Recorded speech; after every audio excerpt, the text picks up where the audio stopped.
If they could pick up that was an Amy Winehouse song, they have the ears of Jesus. Like you could not tell. I was like, there's no way. Some crusty little fucker at some production company had to have been the one that pressed the button on that. No bot could have done that. We're gonna have to beep on that one.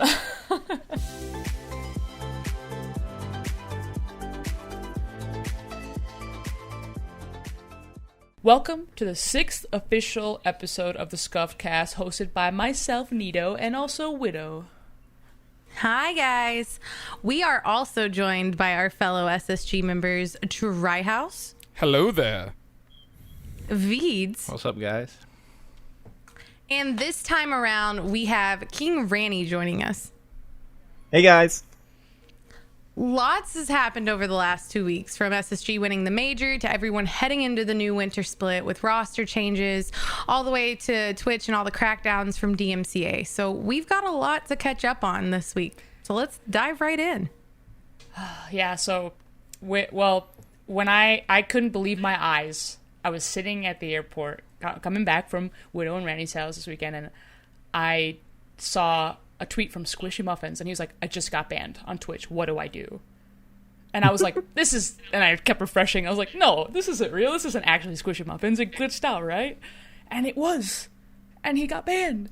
And obviously, the first assumption everybody had was it's from DMCA. You know, there was warnings issued out last week. Not to everybody, but the majority of the people, because most people listen to popular copyrighted music on their stream, and I know for a fact Squishy is one of those people that is constantly listening to, like, top of the charts, like lots of Drake and stuff like that. So he got banned, and it was like a scary I think he got unbanned after 2.5 hours or something, which is like pretty fast. Yeah. But at the same time, it took him posting on Twitter. Right.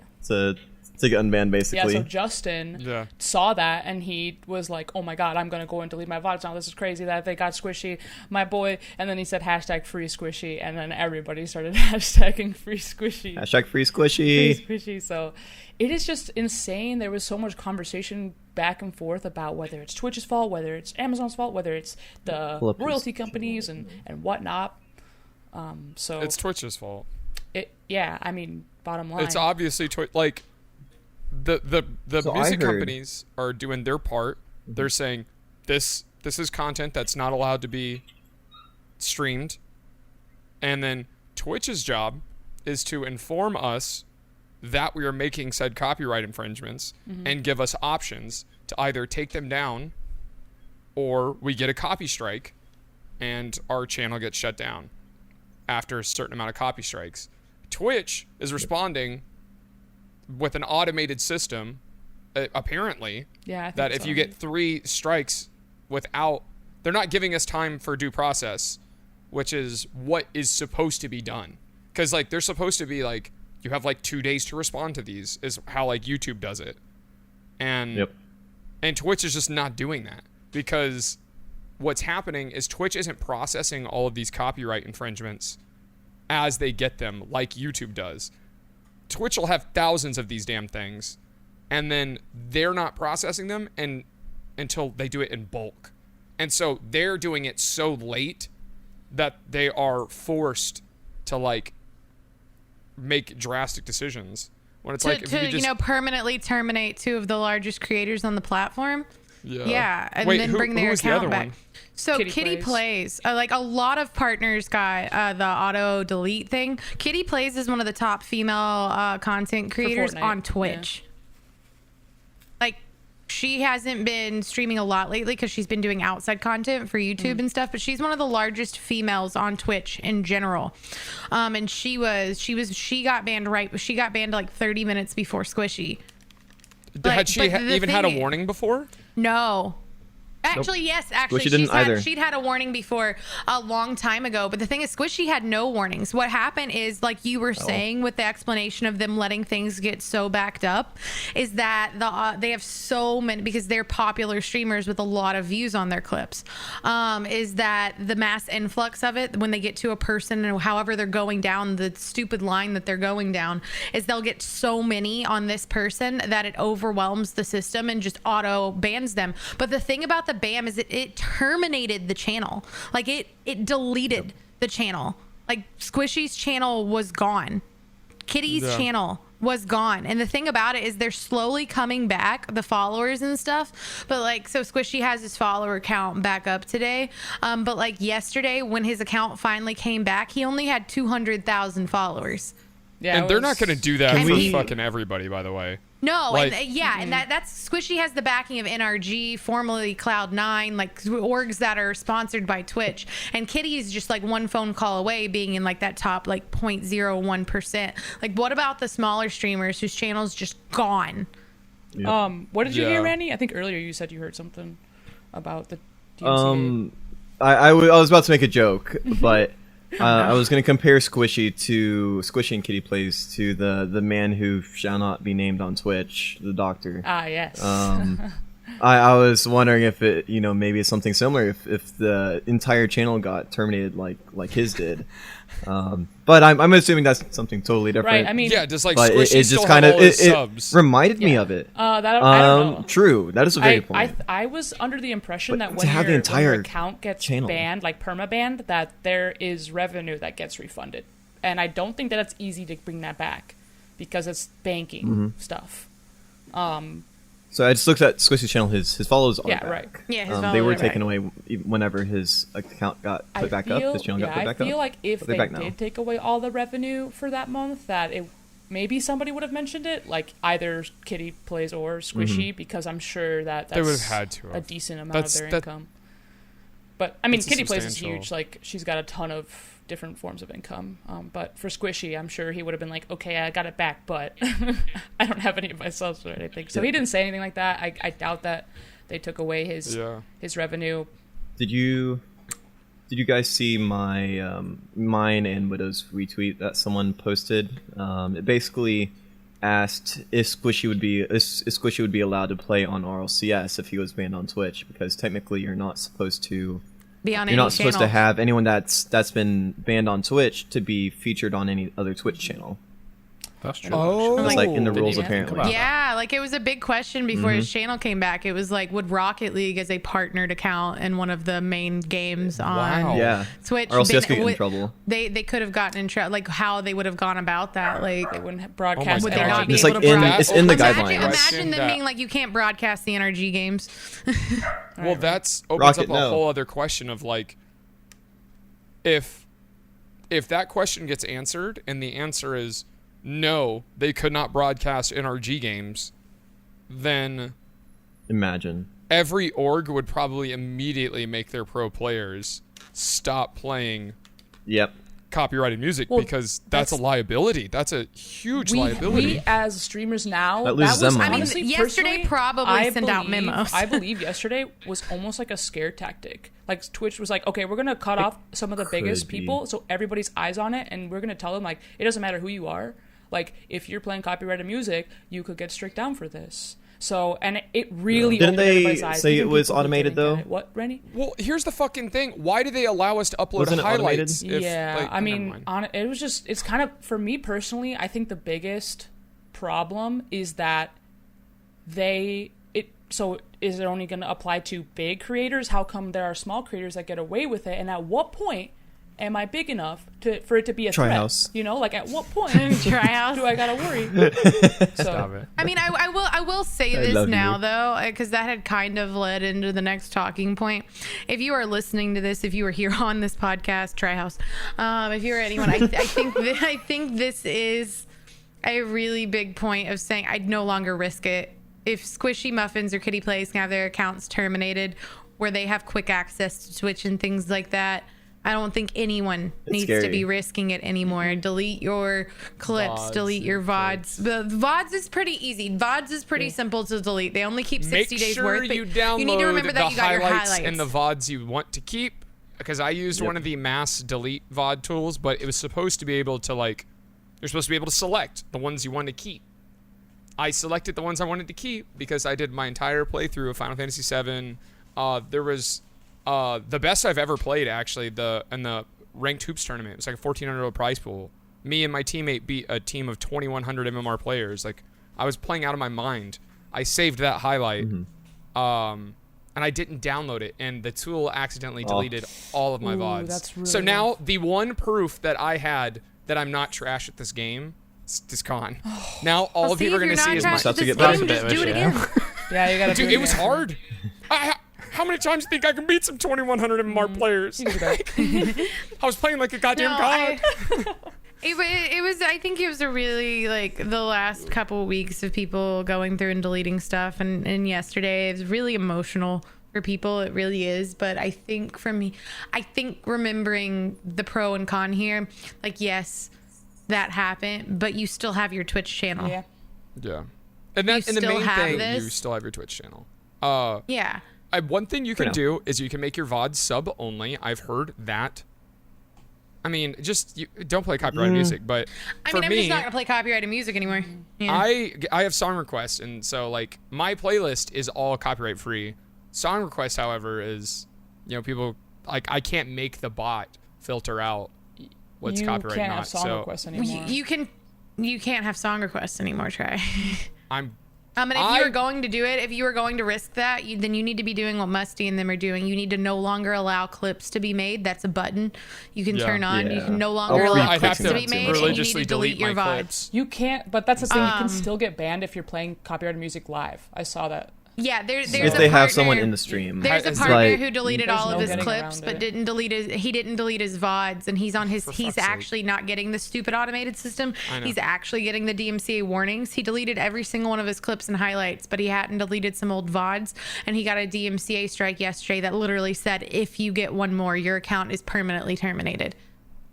Who was this? So if you want, it was just one of the partners. Like you can go to streamer bans if you and follow them. I've gotten no warnings yet. I've gotten 0 warnings. Well, so that's why I didn't either. But I am not going to take any chances because what happened to most of those people that got permabanned is what it said. The automated system got them on 3 strikes in one day, and then they were done. So it's like I don't. Yeah, there's so many backlogs. Squishy never got so a warning. I'm gonna delete all my clips and everything, and then. I would turn it to where you are the only one who can clip in your channel if that's what you're wanting. Turn off clips. Wait. Is that a thing? I think so. Well, if I turn off allow clipping, I can do clips? Yeah. You can make it so that mods can clip, I think.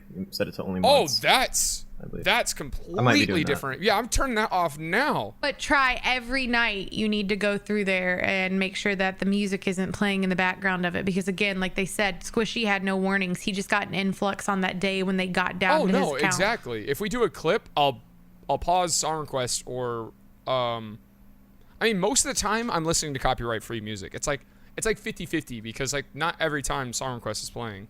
So I can just like if I need something clipped for like type ! tourney if you want to know how to get an attorney and it's a clip of me explaining it, I'll just have a mod do it right quick. They'll just clip it and that's guaranteed no music in it. What kind of music do you listen to on stream, Veeds? Veeds doesn't stream. I listen to. I don't. How dare you? I am slacking, to be honest. It's okay. I was curious. I love Veeds streams. Nah, I've been listening to a copyright-free lo-fi playlist, but I'm getting bored of it. Getting really bored of it. Yeah. I can send you some stuff. So Monster Cat is actually, you don't have to have gold. It's actually copyright free. They have some copyrighted songs, but if you listen to the music from the website and have an account, you can filter copyrighted songs, like the ones that are copyrighted, and it'll only play that, or you can make playlists or whatever with the non-copyright music. Monster Cat slaps. So yeah, so they actually have a pretty decent selection. Yeah. And if you want to support them, you can get the gold membership. And I think that extends to other things, but you can just make an account now. Yeah, and NCS And Monster Cat doesn't really hit great. my vibe as much as I want it to, though. Unfortunately, I don't get enough. Like, I really enjoy listening to chill stuff when I train. Definitely But a lot of Monster Cat's much more upbeat, EDM based, but there are some songs that are chill.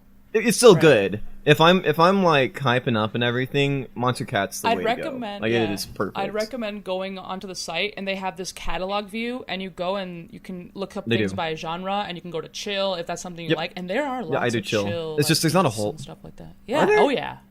It didn't seem like there was that many. Maybe I'm mistaken. Or Joaquin Carrud, he's the guy I listen to, or DJ Quads. They're both copyright free, and they're like, it's like, I call it hype vibe, where it's like it's like lo-fi, but it's a little like peppy as well, just a little tiny pep. Neato, haven't you been listening to instrumental? Okay, so the reason I think I didn't get DMCA warning is because I listen to copyrighted music, but it's all like metal. And so I listen to an Instrumental Madness playlist. A lot of it, it's just not popular music. So I feel like the companies that run those bands are not. I don't care about these. Like, aren't cracking down on that kind of stuff like Sony is and stuff like that. But I'm still now gonna mind it because I've heard, for the most part, like, the music companies are doing this more often now because there's no concerts happening, and that's a huge like money for people. So they're like trying to get revenue anywhere that they can. So they're really cracking down on people like playing music and stuff like that. And that doesn't mean that it's necessarily the music company's fault. They do want all the money they can get and stuff like that. But Twitch, again, they're not making that compromise with the people. TikTok just signed with Sony to add more music to their app, to make it more available. It's like, why can't Twitch do something like that? If TikTok hasn't been around half the time Twitch has. Why can't they make Twitch is incompetent. Facebook Gaming made the deal where with Universal and Sony and all the big corporations, you can play copyrighted music if you're streaming on Facebook Gaming. Hear me out. I do not recommend streaming on Facebook Gaming. It just irritates me knowing that there is the option available now. Right, like, and it's possible. Facebook Gaming. How did Twitch, Facebook Gaming negotiate that deal before Twitch? Not Microsoft, but Mark Zuckerberg. Mark Zuckerberg, he's bigger brain, I guess. For some reason, it's very strange that Twitch is trying to. Twitch is arguably, and Twitch takes like predominant cuts of revenue from streamers. Like a sub is 50% goes to Twitch. Don't even get me started on the ads. Don't even get me started on the ads. Yeah, because we get no revenue and they charge so much for people to run ads. I love Twitch, and I do love the opportunities they make available, and I do love that they are trying to come, from a place of transparency more now. But I think it's just it's because I love Twitch that I'm going, hey, there are things that you can do better here, and you need to do better because you're hurting your creators. At the end of the day, the people who work at Twitch have a salary, they have benefits, they are owned by Amazon and all of this. We are creators, and we are the ones that are hurting. So I'm just hoping, especially with these crackdowns, I'm hoping, especially since it's now hit one of their largest creators on their platform, like arguably that they'll start looking at it, because now knowing that the option is available for you to throw your money at it, throw your money at fixing the music problem, throw your money at fixing all of it. A large partner shared a clip of his that got a copy strike, that got a DMCA warning. That I just saw it yesterday. He was sitting in the mall getting a haircut. It's a very old clip of him sitting in the mall getting a haircut, and there was music playing in the mall radio behind him, and he got a copy strike. Yeah, it was playing through mall speakers, and he's not even like. That's so dumb. And it's like, it's clearly like the mall speakers that are like outside of where he is sitting too. And it's like, first of all, I don't know how they detected it, because the sound quality is so shite that no bot should have been able to pick that shit up. They have next level bots. But then I saw one right underneath that tweet, Widow, that clip was in. It was some girl. She was just showing her top, like in a mirror. And she got a strike, and it said, apparently Amy Winehouse is playing in the background. I turned that shit on full volume, and there was no damn Amy Winehouse playing. Yeah. If they could pick up that was an Amy Winehouse song, they have the ears of Jesus. Like, you could not tell. I was like, there's no way. some crusty little fucker at some production company had to have been the one that pressed the button on that. No bot could have done that. We're gonna have to beep on that one. That's hilarious. Sorry. No, sorry. Crusty little. That's funny. Right. Exactly. Oh man. Yeah, I saw that and I was like, they've gone too far. They've gone too far with this. Mm-hmm. Because I thought one of the reasons I haven't gotten a warning yet is because my game sound is pretty high. I thought so So whenever too. the music is playing, like, the bot probably doesn't just pick it up. Mm-hmm. But because like Squishy, his game sound's pretty just low. hasn't piqued their interest yet. I'm kidding, Trey. Yeah, like Squishy's game sound is pretty low. So when he's not talking, it's like it's pretty much just music. So like the bot could pretty easily pick it up. You know. Yeah. But yeah. Sorry, we've talked about DMCA for a lot. It is just like passionate for us because it affects us directly and our friends in the community and people that that are trying to grow. It's scary stuff. But hopefully, but we can. Yeah, it gets resolved and maybe there's some compromise that comes from it. And hopefully now we can move on to the other thing we're kind of passionate about, Rocket League. Rocket League. What's that? League. So this Never heard of this period of time is very I don't know how to say it. It's just it's hard for a lot of us Rocket League players, and I think we can all relate to it. But when the season starts ending and there's only 2 weeks in between the next season because there's so much Rocket League happening now, there are so many roster switches that happen, and it just gets emotionally tasking. Yeah. So we'll start talking about some of like the craziest ones we heard this weekend. I don't know. Do you want to get into that, Veeds? You want to get into some of the switches and what you think about it? Well, the main thing, to be honest, looking at what's in front of me, I mean, I've seen a lot of them myself, but the one that you guys told me about before we started this podcast was Kronovi taking a break. Yeah. Like, that's the biggest one to me, I think. Mm-hmm. It's just and the small kind of window like really hurt some of the players because of that. But then Kronovi had to take he posted a tweet longer, and he kind of explained that he didn't feel like he was living up to his potential and he really wants to get there again. So he's taking the season off to improve and also get back into his community roots because he feels like he kind of abandoned his community in a way. And it was a really heartfelt message, and I think most of the community was really proud of him for making that decision because it's hard. Being considered the mountain, the top of Rocket League, and then having to take a season off to really figure out whether or not he can make it. And I think he knows he can. He just needs to refocus up a little bit, so that's why he's taking that break. Needs to love the game again. Right.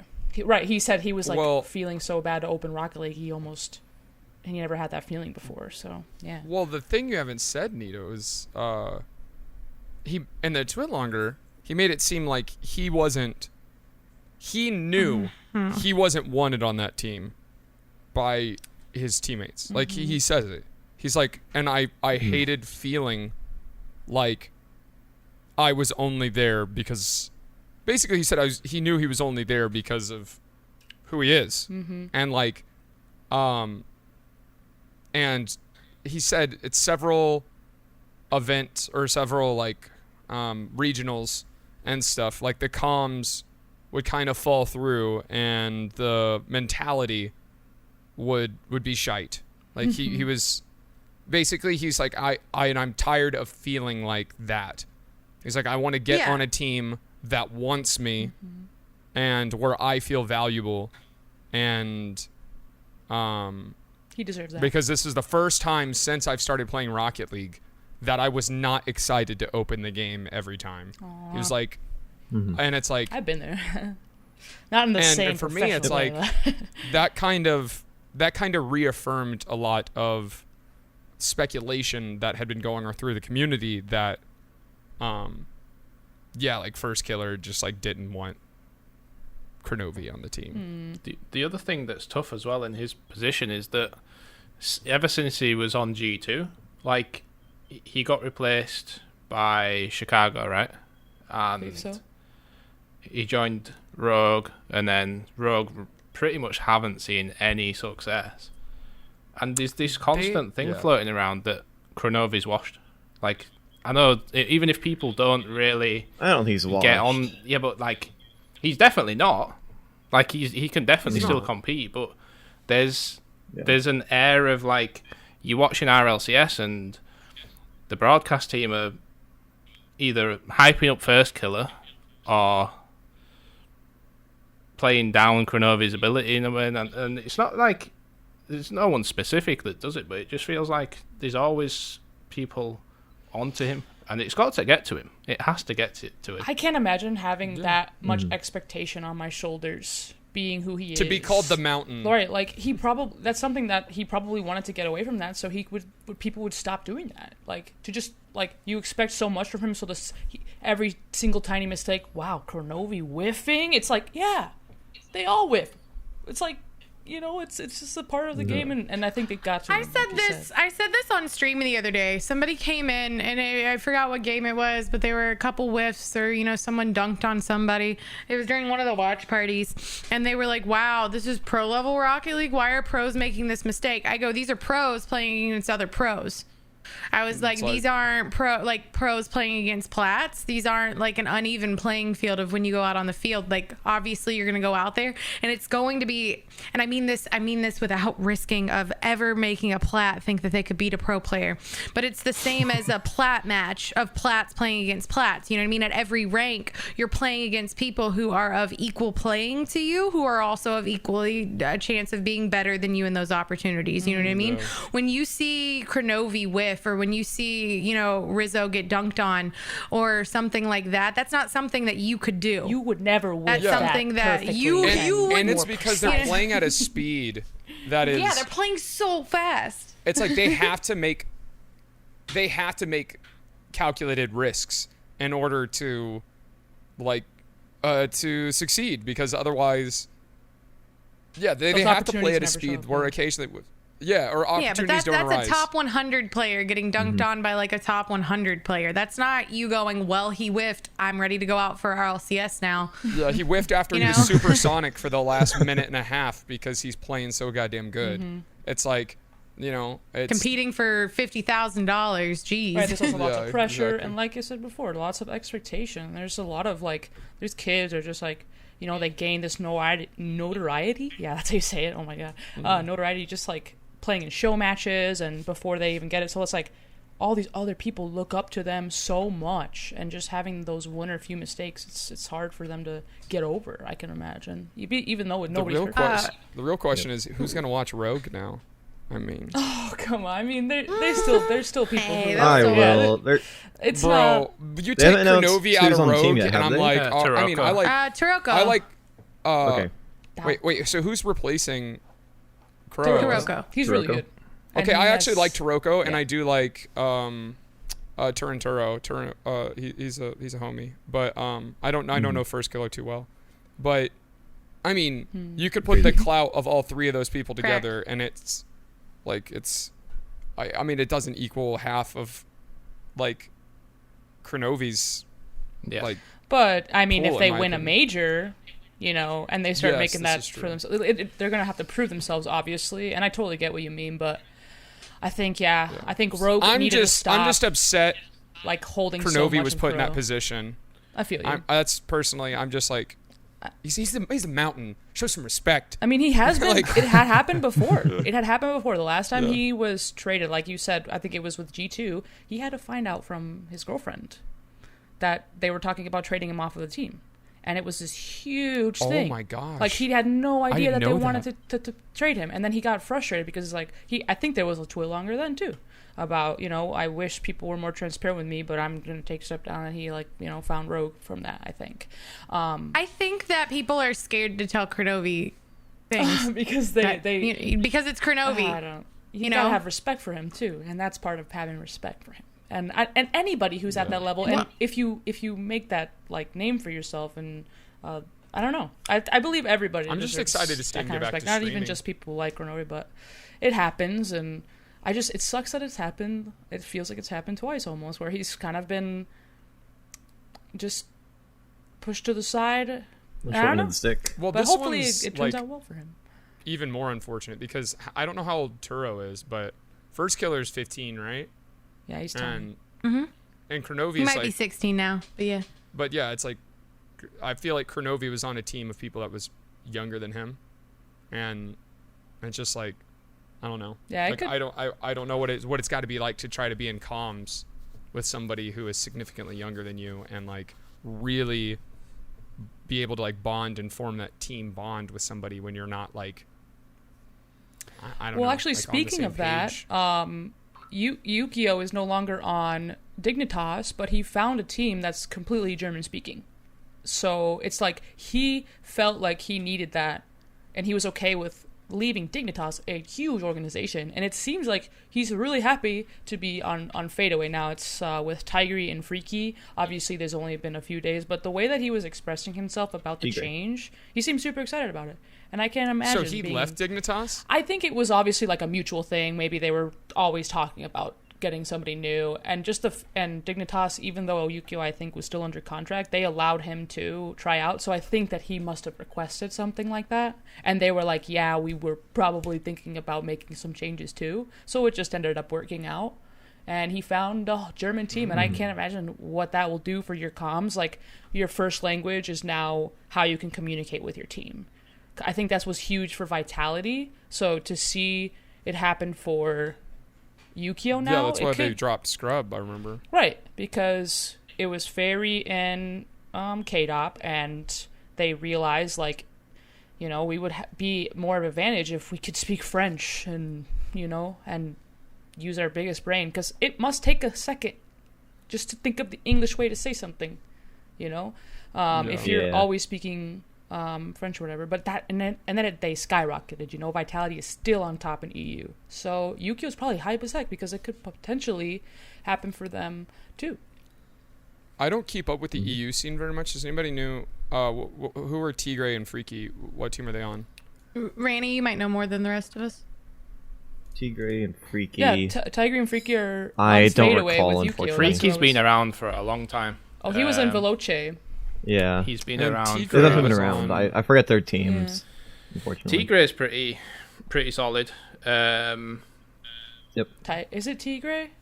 I always call him Tigray. Tigray. Oh, I'm so sorry, my friend, if he's listening. It does look like it would be, but No, it's totally my fault. I think they could fit I've on been pretty much any corrected so team many they times. want to, though, personally. I think Freaky went and around, Freaky. like, he was struggling for a long time on different rosters. But the last couple of seasons, he seemed to be finding his feet again.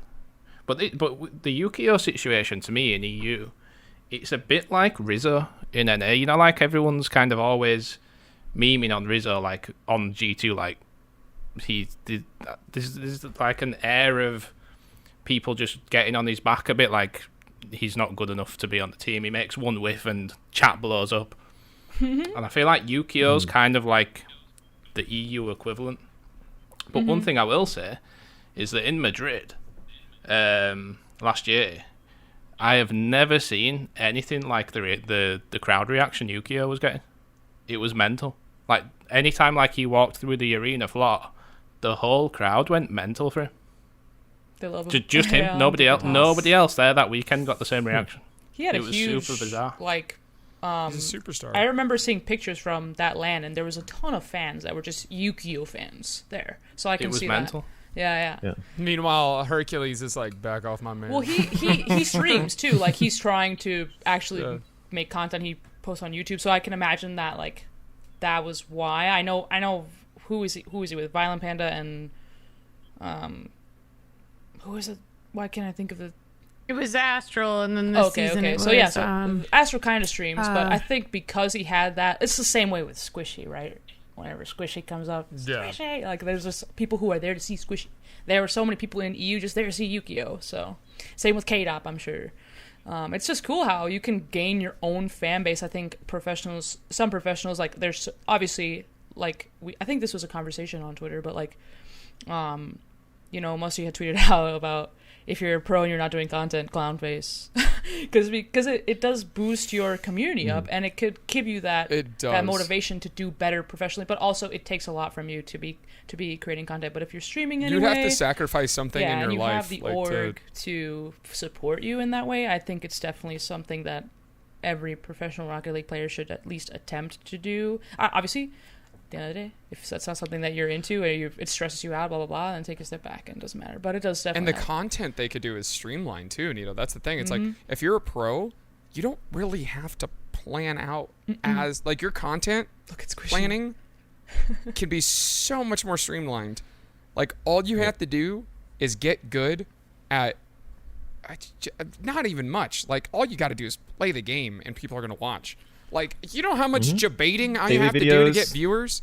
Like yeah, pretty much any of the pros could be like a top content creator right now. yeah, like Squishy's. They just stuck with it for a while. I mean, Squishy's Squishy hit a literally mill. uploads gameplay. He did. He's Yeah. hit a mill on YouTube. He's got 500,000 on Twitch, and 90%, even higher, like probably 95, 98% of his content is him literally just playing the game. Like, there's nothing special about it for the most part. But He the does have the odd special is- video So here it's and like- there, but and he's literally.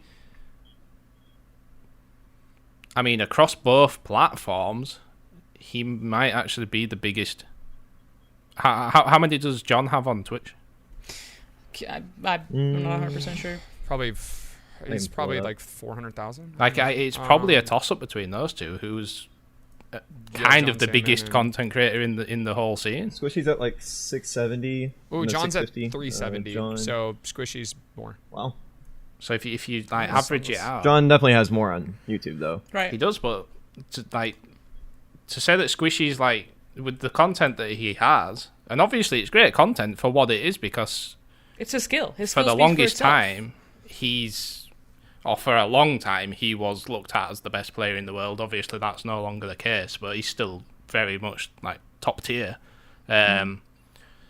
And the gameplay speaks for itself, and that's all people want to watch. They go there, they want to see the best players play the game, and Yeah, exactly. it works. So the one thing, like, when it comes to pros making content, it's not hard for them, but like, it's the whole thing about you don't want to burn yourself out doing it. You don't want it to be like much effort. You need it to be as minimal effort as possible, so that Right. you can focus on being a You pro could player. literally give your editor manager positions or manager settings on your YouTube channel and have them upload.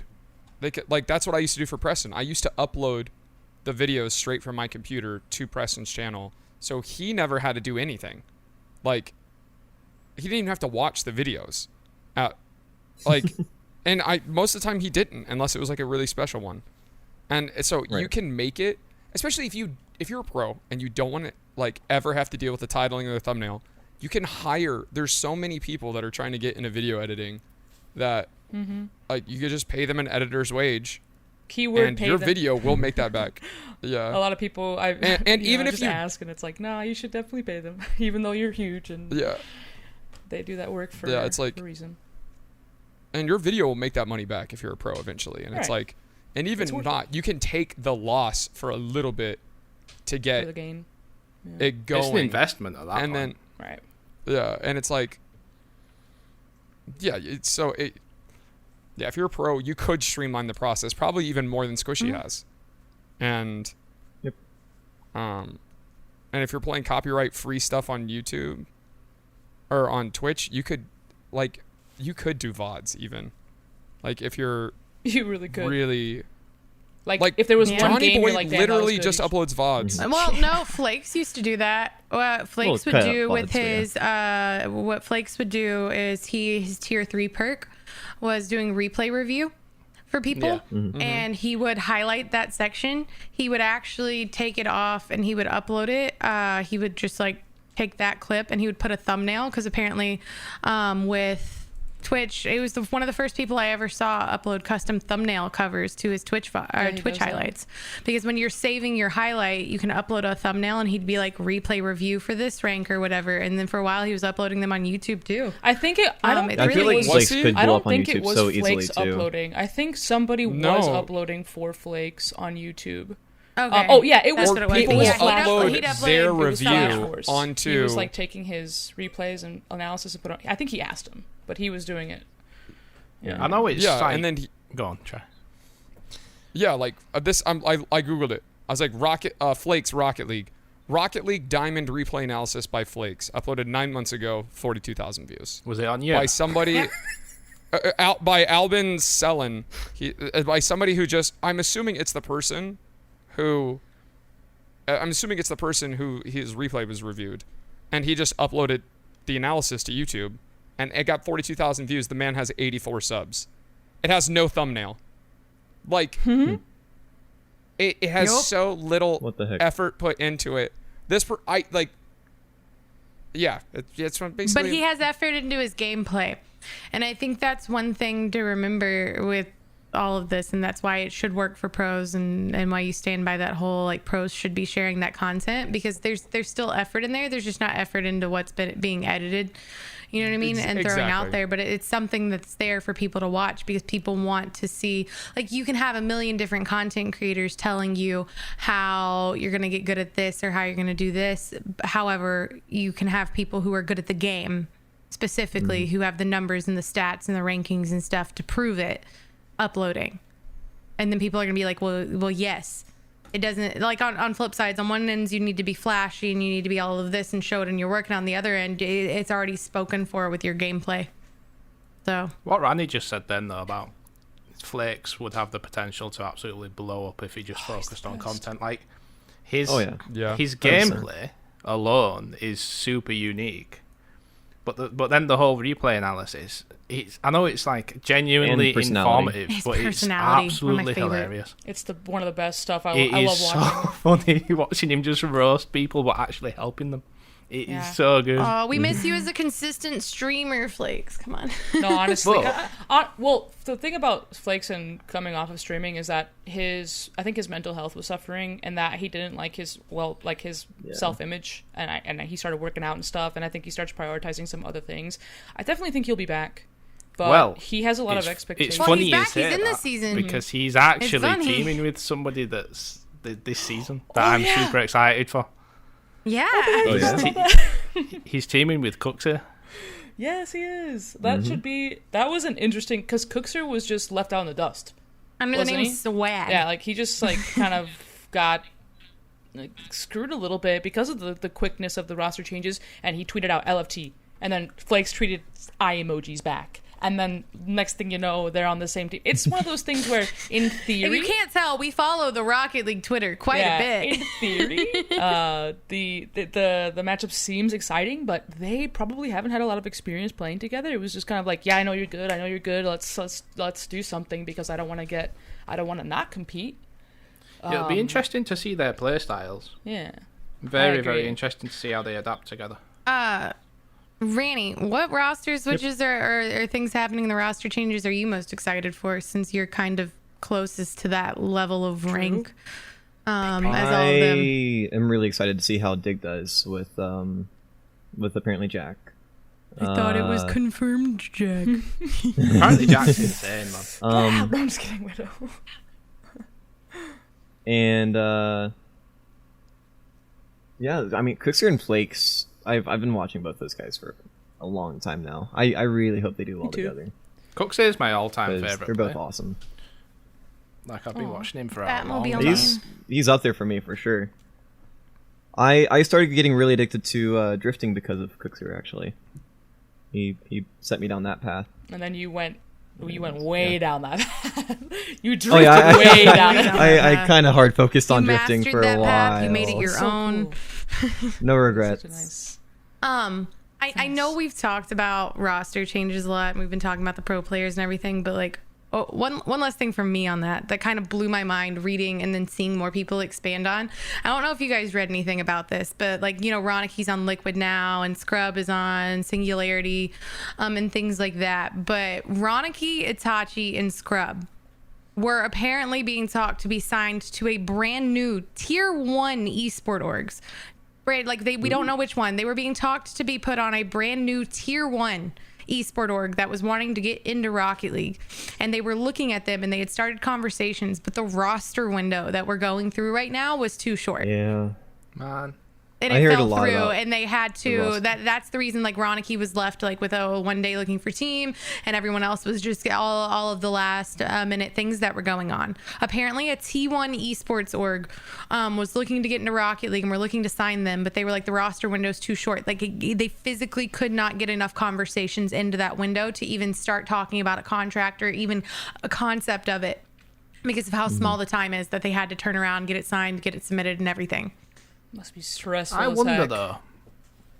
I wonder if like the off season, if you will, or I know obviously the majors were all like super rushed in the fall split. I wonder if everything's just a bit chaotic this season simply because of the uncertainty that's like surrounding everything with lockdown limitations and everything that's going on. Like, I wonder if, say, like, there was no issues going on in the world, like, everything was going on as it should do in terms of, like, Rocket League esports. I wonder if, like, the window would have been a bit longer, or because a week, like, was it 1 or 2 weeks? The window, 2 weeks or something like that. It's just like, a new feel format. like it is quite short. Yeah, it's just a new format. Like, they just want so much Rocket League and stuff, but yeah, it doesn't really give them enough time. I think it's because they assume. I think they were assuming, like, no, you know, lots of teams will just stick together. It's going to be no big deal. But the climate of Rocket League, because it's 3 people, you know, and if one person is all of a sudden, like, you know, whatever, you don't have 5 people, like, on a Call of Duty team or whatever that are like, no, man, let's bring it together. Maybe the 2 of them are really good buddies, and it's 3 people, and they have to have the good chemistry. Maybe you got your 4th, your sub, that's there for camaraderie reasons and can bring you guys together, but no. 3 people have to work together all the time, and if something goes wrong and they have the opportunity to break apart, you know, they're going to take that opportunity. And I don't agree with it personally. I think a lot of times it's some things that it can be worked out, but when you're working with young people and in the environment of gaming that we know, I can totally see why, in theory, a 2-week window shouldn't be a huge issue, but with the amount of people that this time it was. With the amount of switches that were definitely a problem. Because there was quite a lot of changes. I didn't expect as many as there were, to be honest. Mm-hmm. So I never do. I'm sure that they didn't, and that's why the window was so short. And they were like, so maybe next season they'll learn from that and maybe give the players a little bit more time, or the climate of the game will change and more teams will settle into being like locked rosters, much like Dig was for a long time and Cloud9 was for a long time. But, you know, things change, obviously.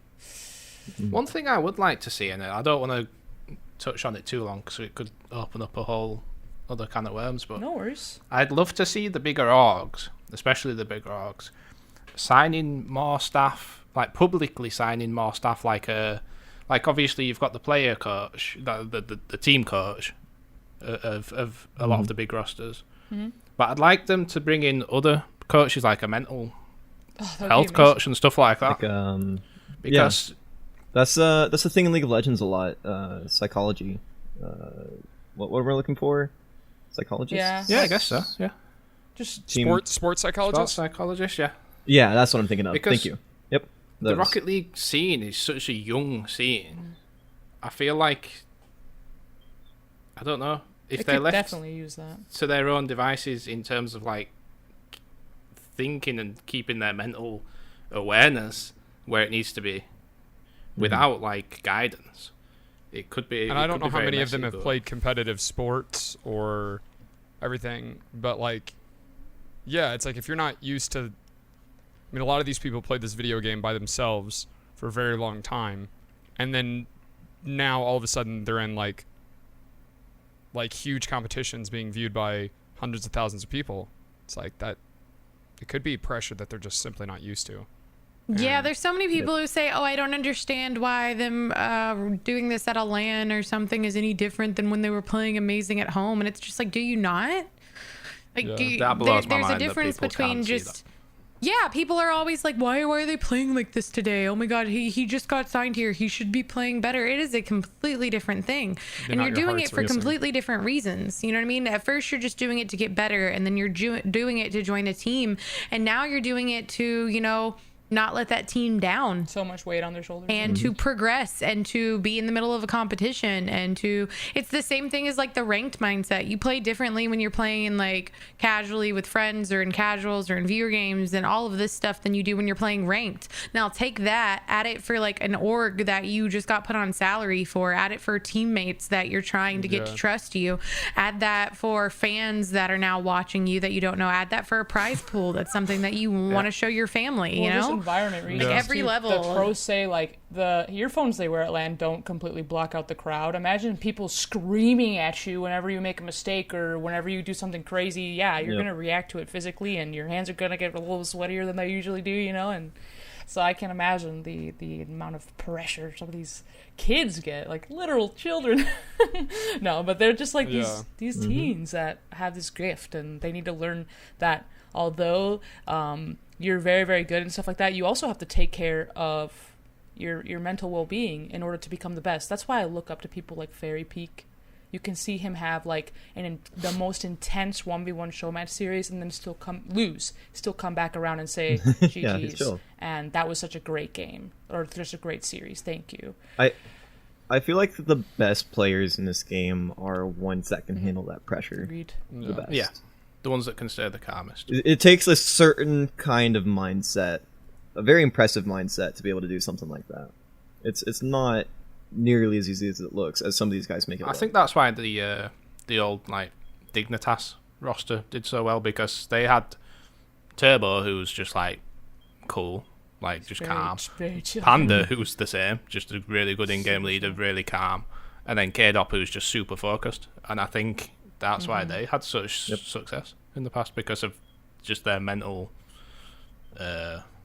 fortitude. Right, very little drama. Resiliency, maybe. Just all about the game, and they wanted to win. They were winners. That's why K-Dop and Turbo have won so many freaking championships, because that's, at the end of the day, it's like, no, I'm not going to let my emotions get in the way of this. We have to win. You know, they have that Michael Jordan mentality. Really. And truly, it's like, you know, if I get mean on the field and stuff like that, it's because I want to win. It's not, don't take it personally. You know, it's one of those things. And I think it's really admirable, and to see those things happen in the Rocket League scene. And I really hope that the younger pros can see that, you know, and they can learn from it and realize, like, these 2 players and these 5 players have been at the top for so long because they're able to handle the pressure and also, you know, remain like respectful individuals and stuff like that. Because as soon as you get like wrapped up into anything that involves toxic sort of things, there's orgs that'll just, you know, it doesn't matter how good you are, your reliability in that way, you know, you never know what's going to happen when you bring them together with a bunch of new people. But I don't know, you were passionate. We had just had a couple events, and when the events happen in Rocket League, I'm shifting away from the pro talk, but when events happen in Rocket League, we have some limited time modes, and it's something that the player base has seemed to just really, really enjoy. Like, you can see the numbers in those game modes. Obviously, they're limited time, so it's like, I gotta play now or I won't be able to play ever, so the numbers are boosted. But, like, what do you think about limited time modes being in the game, maybe permanently or in the future in some way? I just have a beef with Psionics. Tell us. Listen. I am a god at Spike Rush. All right? It's my game mode. I'm so good at it. Honestly, and then they bring back Spike Rush. It's the first time they've brought it back since free to play. So, you know, an overwhelming majority of these players are playing this game mode for the very first time. And when they bring it back on standard maps instead of Throwback Stadium. And it's like, the reason they did it, and this is textbook Psionics, is the only reason they did it was because they brought it back on nighttime standard maps, so it fit with the Halloween event. Wait, is that actually a thing? Nighttime maps. Yeah. Like, they only brought it back on Salty Shores night, Farmstead night, you know, like, only the nighttime maps. And it was so aesthetically, it matched Haunted Heatseeker, which was on the nighttime of, I forget what map it was. But yeah, it was just so it matched. Urban. Yeah, urban night. And so it matched the Halloween event, because they were not going to do a nighttime version of Throwback Stadium because that's too much work.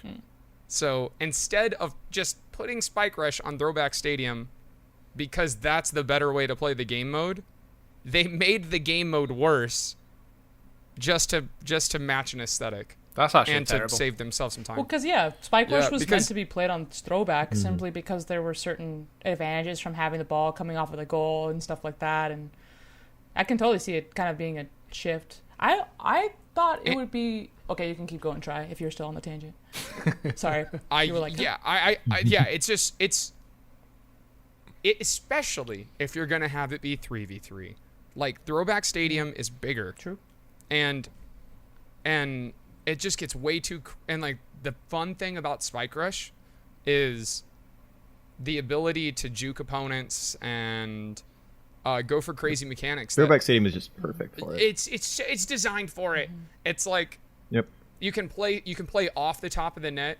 There's also a mechanic in the game that's called the Tri Dunk, which is named after me, that you can only do in Throwback Stadium, and it's all around good. Spike Rush was still fun to play on the regular maps, but just barely. Like it was just barely fun to play, and for a lot of these people, it's the first time they've seen this game mode, and now I'm like, well, great. This Right. But I feel I just feel like it. I like the way that Overwatch has an arcade where you go and it's changed like however I haven't played in so long, but there's an arcade mode where they just change it up and they try different things and it switches it up, but it's there, and I think Rocket League could benefit from that if they just had a permanent arcade mode, not like, oh, you gotta wait for an event for special modes, but like there's an arcade where you can go and play, but they're worried about splitting the player base and stuff like that, so I can kind of understand why. But somebody was saying, like, when the limited time modes come around, nobody's playing extra modes. They're, like, the least played modes in the entire game nowadays. And so where's the real balance? Yeah. I don't know. It just comes with growing, I guess, as a game. I think as more people play Rocket League, they'll have more opportunities to add more game modes because they don't have to worry about certain modes dying away. Because seriously, like, Snow Day and Drop Shot are dying. Like, there's not a lot of people that play it anymore compared to Touch Rumble, and I end you. Still, even with Rumble hoops, like they're fraction of what people are playing in casuals and competitive and on the limited time modes, because when the limited time modes come around, it's like they're there for a little bit and they're gone. So I feel like if they, and I hate to say this, but I feel like if they added the extra modes as limited time modes in an arcade style where you can get maybe an arcade title, like you're an arcade king because you got a bunch, like whatever, I don't even know, arcade titles, who knows, something like that where it's all grouped together and it still gives you like that feeling of I have to play this now or I'll never be able to play it again, but they'll still bring it back. It's just like a cycle that it goes through, and when it's coming around, and like maybe, I don't know, something different, because some modes I feel like are getting neglected and they might end up, seeing a real decline in players, but who knows, in the future. Yeah, they just need to prioritize extra modes differently. Like the number of comments I get daily that ask me, how do you play basketball in Rocket League? Like that, it's daily, multiple times a day. I get asked that question on TikTok, and I'm like, that's a problem. Like how have you relegate, because on the main menu, extra modes is like right next to like custom games. It's like, it seems like an afterthought. Yeah, it's really small, small tile and everything. It's a small tile, like it, instead of being up there with casual, I don't know why they didn't put it up there in the main, because it's like games you can play online, so why wouldn't they have the online games? Right. It's a ranked playlist, and yet when you see casuals now, you is just ranked higher. Think, It's like, I just don't understand why ranked isn't all of the ranked game modes. It's like they're trying to kill their own modes. It's like, or they're like, I don't know why. Like, please don't take extra modes from me. It's just just want to give I don't know why ranked facelift, just doesn't have all the ranked stuff. Like, it's just kind of dumb.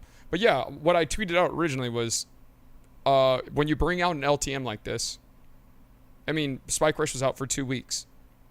Have a custom MMR system just for Spike Rush, and there could be a rank just for the time that the LTM's out. And maybe it's only like 3 or 4 ranks or something, you know?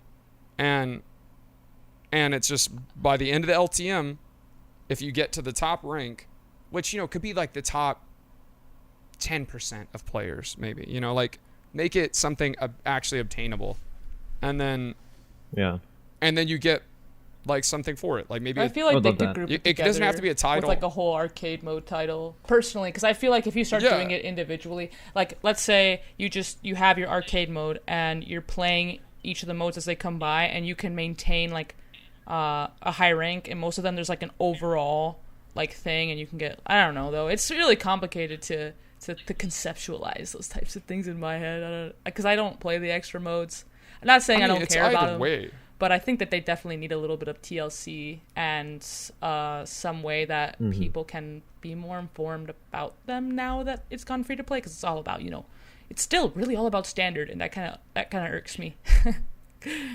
Well, yeah, and it doesn't make any sense. They bring out an LTM and there's zero incentive to play it.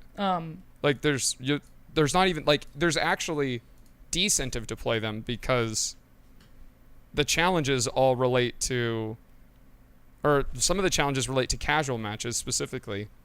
When it's like there's not a single challenge that like that caters to an LTM, or I don't know if there's any challenges for hoops or anything. I'm pretty bad at knowing what challenges. I think they steered away from them, like because they used to do them in the was it like the old Rocket Pass challenges? Sometimes would tell you to do like hoops and 5 stuff. games of extra modes or whatever, and which I don't know why they don't do that, because the current challenges are so dadgum easy. It's probably because they're easing the community in. Like, they don't want to overwhelm them. Like, how do I... Oh, they're focusing on... I'm sorry. They're focusing on tournaments. That's why. Gotcha. I just answered all the questions. Nah, you're good. Because you're good. Tournaments... I mean... it's the tournaments. It's actually... They're 100% focused on It's actually a really good time for us to kind of wrap up, unless there's anything else somebody wants to talk about before we go.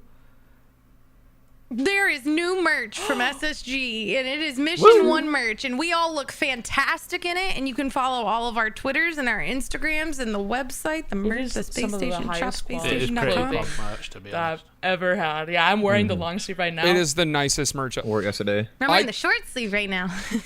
I'm in my pajamas. The long sleeve and the windbreaker are probably 2 of the nicest pieces of clothing I own, to be honest. The long sleeve shirt is probably my new favorite shirt in general that I own. Same, and I'm not just saying this to like sell out, but is it just me, or is it like really high quality stuff? It's so nice. Like very really high quality. High quality. It's so nice. It's so is nice. so nice. And in a Mission 1 box, you get a short sleeve t-shirt, a long sleeve t-shirt, a windbreaker, a hoodie, a beanie, a keychain, Can they get a the pin. box? Yeah, you can. And Yeah, they order the box. It's Tell me just more. You get the box, yes. But yeah, no, it's And that is everything included in the box. shopspacestation.com, and you can check out the Mission 1 merch. But as we wrap things up, I'd like to remind your friends that you can find us on Twitter, Instagram, YouTube, Spotify, Apple Music, all through the anchor.fm/SSG Scuffedcast link. And from there, you should be able to find our individual socials too, which are all at SSG Scuffedcast if you're just somebody who likes to look it up. Some people are just like, I'm going to look it up. We love the feedback from the last cast, so please, always, we appreciate you guys commenting on the stuff and what you guys want us to talk about or anything. That'd be awesome. So thank you guys so much for listening, and we'll catch you guys next week. Bye. Bye. Bye. Bye-bye now.